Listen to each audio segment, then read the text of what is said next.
नमस्कार दोस्तों, grow with Anjani channel में आपका स्वागत है। दोस्तों, आज का जो टॉपिक है हमारा, वो बहुत सारे कमेंट थे कि सर हमारी 1000 रुपये की एसआईपी चल रही है और हम 10 साल चलाएंगे। यानी जो क्वेश्चन है पहले देखें कि 1000 की एसआईपी 10 वर्ष चलाकर अगर 10 साल छोड़ दूं तो कितना मिल सकता है।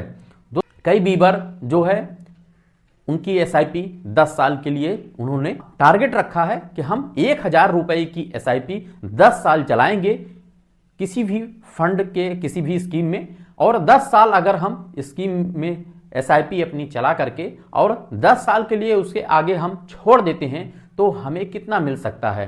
तो ऐसे कई बीबर का कमेंट था और इसके पीछे जो हमारा वीडियो था, आप लोगों ने इतना अच्छा प्यार दुलार दिया, सहयोग दिया, इसके लिए आपको धन्यवाद। दोस्तों, ये जो कमेंट था और जो हमारा वीडियो है वो आप लोगों के क्वेश्चन पर आधारित होता है, और जैसा ही आप अपना कमेंट के माध्यम से अपना क्वेश्चन पूछते हैं उसी आधार पे हम जो है आपको वीडियो प्रोवाइड कराते रहते हैं। तो ऐसे ही हमारे बीबर का कमेंट था कि सर 1000 की एसआईपी 10 वर्ष चलाऊं, अगर चलाकर 10 साल अगर छोड़ दूं तो कितना मिल सकता है, ये क्वेश्चन था। तो आज दोस्तों हम लोग इसी टॉपिक पे कवर करेंगे और आज इसी टॉपिक पे हम लोग जानेंगे कि कितना हमें मिल सकता है। दोस्तों, हम आपको बताना चाहेंगे कि मैं एक म्यूचुअल फंड डिस्ट्रीब्यूटर हूं, और आपका कोई भी क्वेश्चन है तो आप जो है कमेंट के माध्यम से आप हमसे प्रश्न पूछ सकते हैं, और अगर किसी का कोई भी म्यूचुअल फंड से संबंधित क्वेश्चन है तो आप इस नंबर पर भी जो है कमेंट कर सकते हैं, क्वेश्चन पूछ सकते हैं। और संडे के दिन जो है आप इस नंबर पर फोन करके भी अपना प्रश्न पूछ सकते हैं। कोई भी आपका सवाल जवाब हो तो आप क्वेश्चन के पूछ सकते हैं। जब आप अपनी एसआईपी 10 साल कंटिन्यू रखते हैं तो कंटिन्यू जो रखते हैं वहां से जब आप छोड़ देते हैं तो वो आपका डिफरमेंट पीरियड हो जाता है। यानी कि जब आपने अगर इन्वेस्टमेंट करके छोड़ दिया तो आपका वो पैसा वहीं से वो लमसम कंटिन्यू जुड़ जाता है। फिर आप उसको 10 साल चला करके और आगे छोड़ देते हैं तो आगे और लंबा ग्रोथ के लिए वो कंपाउंड करता रहता है। अब यहां देखिए दोस्तों, हम अपने कैलकुलेटर पे आ गए हैं और आप यहां देखें कि जो आपने एसआईपी का पीरियड लिया था, यानी कि जो आपने एसआईपी चलाया वो 10 साल चलाया। 10 साल में आपका 120 इंस्टॉलमेंट यानी कि 120 महीने आपके एसआईपी कंटिन्यू गए, यानी कि 10 साल आपका इन्वेस्टमेंट हुआ। मंथली जो आपने एसआईपी किया था वो 1000 रुपए की मंथली एसआईपी थी। 1000 रुपए के हिसाब से 10 साल में आपका जो टोटल अमाउंट इन्वेस्ट हुआ, जो टोटल अमाउंट हुआ इन्वेस्ट, वो 1,20,000 रुपया इन्वेस्ट हुआ।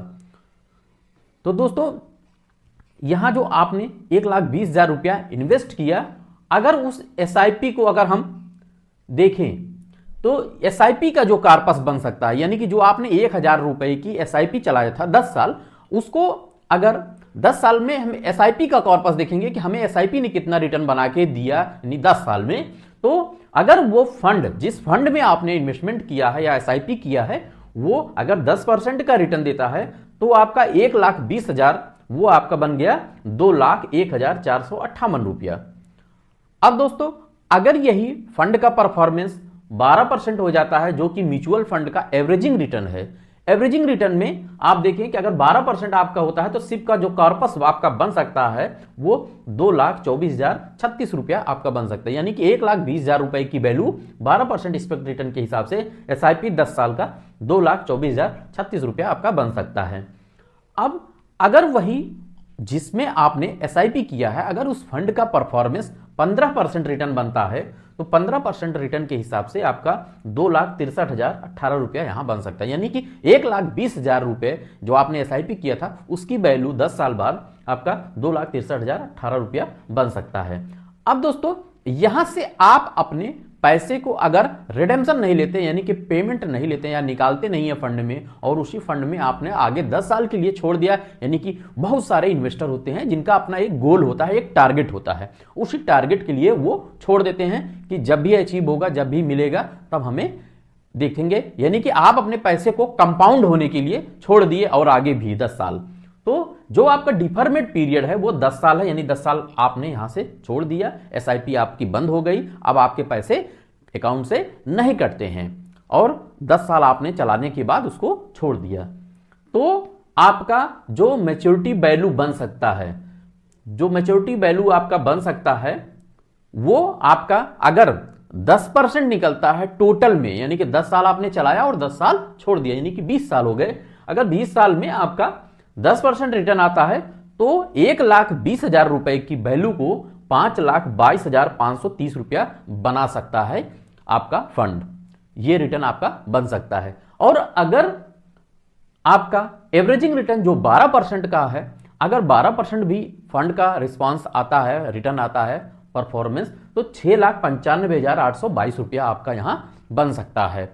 दोस्तों फिर आती है वैल्यू कि अगर आपका यहां रिटर्न 15% आता है तो आपका मेच्योरिटी वैल्यू कितना बन सकता है जो आपने छोड़ दिया था, यानी अगर 15% टोटल में 20 साल में आपका फंड का रिटर्न आता है तो आप 10,64,055 रुपया आपका बन सकता है, यानी कि 1,20,000 रुपए की वैल्यू को 20 साल में अगर 15% का रिटर्न आता है तो 10,64,055 रुपया आपका बन सकता है। दोस्तों इस तरीके से ये आपका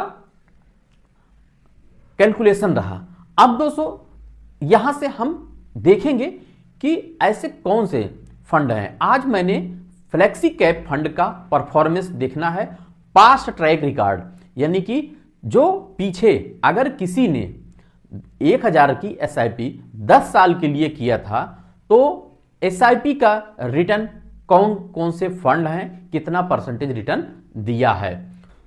जो आपका एसआईपी का जो रिटर्न होता है उससे हम जो पास्ट ट्रैक रिकॉर्ड अगर देखते हैं तो उससे हमें एक आंकड़े मिलते हैं। दोस्तों जो पिछला प्रदर्शन होता है म्यूचुअल फंड का, वो आगे इस बात की गारंटी नहीं होती कि इतना रिटर्न देगा, तो रिटर्न दे भी सकता है और नहीं भी दे सकता है। इसलिए कभी भी अपना जब भी आप इन्वेस्टमेंट अपना करें तो आप अपने फाइनेंशियल एडवाइजर से राह सलाह लेकर ही करें। मेरा ये जो वीडियो है आपके ओनली एजुकेशनल पर्पज से है और आपको सही जानकारी मिलती रहे, यही मेरा उद्देश्य है। अब दोस्तों हम यहां से हम कुछ फंड का परफॉर्मेंस देखेंगे, लाइव डाटा, कि अगर किसी ने आज से 10 साल पहले किसी ने 1,000 रुपए की एसआईपी किया था 10 साल के लिए और वो फंड सिलेक्ट किया था फ्लेक्सी कैप, आज मैं जो आपको डाटा दिखा रहा हूं वो फ्लेक्सी कैप का है। फ्लेक्सी कैप इसलिए कि दोस्तों यहां पे आपको लार्ज मिड स्मॉल सारे फंड का मिक्स आपको मिल जाता है, यानी आपने जो अपने पैसे दिए फ्लेक्सी कैप में वहां पे बैठा फंड मैनेजर आपको लार्ज मिड स्मॉल या मार्केट के मूवमेंट के हिसाब से अपना इन्वेस्टमेंट करता है, यानी आपको अपना दिमाग नहीं लगाना है, फंड मैनेजर बैठा है अपना वर्क करने के लिए। यानी कि आप अगर आपको म्यूचुअल फंड मार्केट का कुछ भी नॉलेज ज्यादा नहीं है तो आप किसी भी फ्लेक्सी कैप में इन्वेस्ट करके अगर आपने छोड़ दिया तो 10 साल का ट्रैक रिकॉर्ड अगर देखेंगे पास्ट परफॉर्मेंस तो देखें यहां पे आज हमने mutual fund SIP return equity flexi cap. अब अगर हम फ्लेक्सी कैप का रिटर्न देखते हैं 10 साल के लिए तो 1,000 रुपए की एसआईपी 10 साल अगर चलाया आपने तो रेगुलर प्लान और सबमिट किया तो कि पहला जो फंड है वो क्वांट फ्लेक्सी कैप है, दूसरा है पराग पारिक फ्लेक्सी कैप, तीसरा आपका एचडीएफसी फ्लेक्सी कैप, चौथा आपका जेएम फ्लेक्सी कैप और पांचवा आपका इडेलवाइज फ्लेक्सी कैप। यहां पे हम टॉप 5 आपको दिखाएंगे और चार्ट देखें टॉप 5 का फंड का। क्वांट फ्लेक्सी कैप आपका 1,20,000 की वैल्यू को 3,38,558 रुपया बनाया है मात्र 10 साल में। 10 साल का जो रिटर्न रहा है ये 19% से ऊपर का रिटर्न रहा है। दूसरा जो फंड था हमारा वो पराग पारिक फ्लेक्सी कैप था। पराग पारिक फ्लेक्सी कैप 1,20,000 रुपए की वैल्यू, यानी ये जो आपका ने 1,000 रुपए की एसआईपी किया था 10 साल के लिए, ये 10 साल के लिए डाटा है। तो आपका एसआईपी का जो कॉर्पस बनाया यानी करंट वैल्यू जो इस फंड ने बनाया पराग पारिक फ्लेक्सी कैप ने 3,23,716 रुपया 19% का रिटर्न दिया है। Flexi cap HDFC flexi cap भी 1,20,000 रुपए की वैल्यू को 3,21,020 रुपया बनाया है, 18% से ऊपर का रिटर्न दिया है 10 साल की एसआईपी में 1,000 की एसआईपी से। और चौथा जो आपका फंड है वो है आपका चौथा fund JM flexi cap. JM flexi cap भी आपका 1,20,000 की वैल्यू को 2,95,543 रुपया बनाया है, 17% से ऊपर का रिटर्न दिया है। यहां आप देख सकते हैं 16% से ऊपर का रिटर्न एडलवाइज फ्लेक्सी कैप ने बनाया है। तो ये जो आप चार्ट देख रहे हैं, इस चार्ट के माध्यम से आपको एक आंकड़े मिल सकते हैं। ये हमारा जो वीडियो है आपके एजुकेशनल पर्पज से है। दोस्तों, आपने वहां एक्सपेक्ट किया था 12%, 10% और 15%। यहां आपके फंड का परफॉर्मेंस आप रिटर्न देख रहे हैं एसआईपी का, फ्लेक्सी कैप का। और तो दोस्तों, आप इससे आपको एक अच्छी जानकारी मिली होगी। अगर दोस्तों मेरी जानकारी आपको अच्छी लगे तो जरूर एक लाइक करिएगा दोस्तों, और हमारे वीडियो को ज्यादा से ज्यादा अपने दोस्तों ग्रुप में आप शेयर करिएगा, और हमारे चैनल को सब्सक्राइब कर हमें सपोर्ट करिएगा। आपका अगर कोई भी क्वेश्चन है तो दोस्तों म्यूचुअल फंड से संबंधित, तो जरूर से जरूर आप कमेंट करें, आपका कमेंट जरूर लिया जाएगा और आपको सही जानकारी मिलेगी। तो दोस्तों, इस तरीके से हमारा आज का वीडियो रहा। धन्यवाद आपके सपोर्ट के लिए। थैंक यू सो मच दोस्तों। जय हिंद, जय भारत।